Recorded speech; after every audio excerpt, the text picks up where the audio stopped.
ભાજપને અર્જુન મોઢવાડિયાને સામેલ કરવાથી શું ફાયદો થશે? નમસ્કાર દર્શક મિત્રો, છેલ્લા લગભગ એકાદ મહિનાથી એવી ચર્ચા ચાલતી હતી કે અર્જુન મોઢવાડિયા કોંગ્રેસનો છેડો ફાડીને ભાજપમાં આવી રહ્યા છે અને અર્જુન મોઢવાડિયાને જ્યારે પૂછવામાં આવે ત્યારે એક જ વાત કહેતા હતા, ના ના ના, હું હજુ તો કોંગ્રેસમાં જ છું, હું નથી છોડવાનો. આવી જ વાત કર્યા કરતા હતા.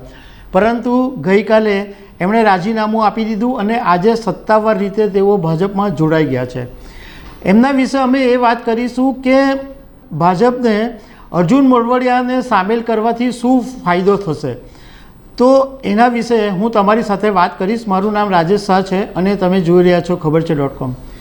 દર્શક મિત્રો, ગુજરાતમાં કોંગ્રેસના કોઈ દિગ્ગજ નેતાઓ અથવા કોંગ્રેસના જો મોટા માથાઓની વાત કરીએ ને તો એમાં અર્જુન મોઢવાડિયાનું નામ ચોક્કસ આવે જ.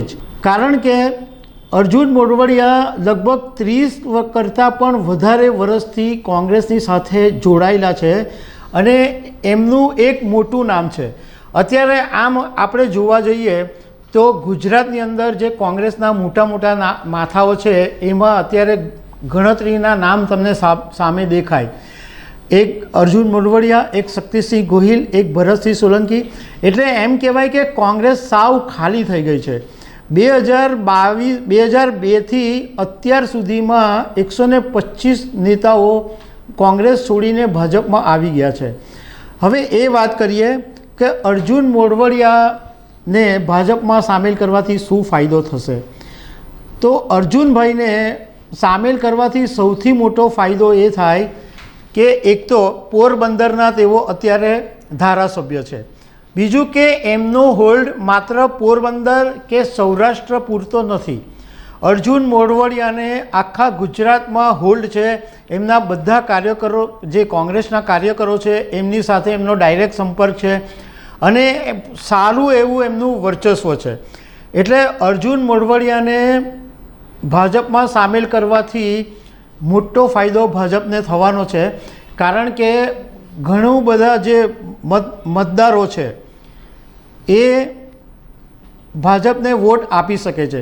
અને જેમ ભાજપે એવું પહેલેથી જ કીધું છે કે આ વખતે 26 બેઠકો જીતવાની છે, પણ સાથે સાથે 5 લાખના માર્જિનથી જીતવાની છે.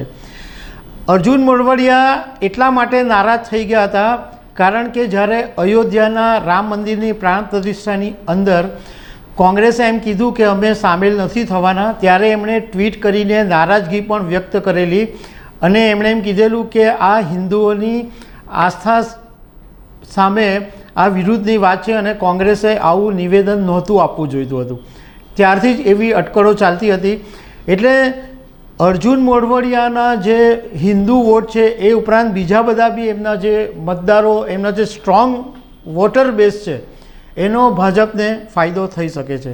તો દર્શક મિત્રો, આવી અનેક વાતો સાથે અમે તમને મળતા રહીશું. Thank you very much.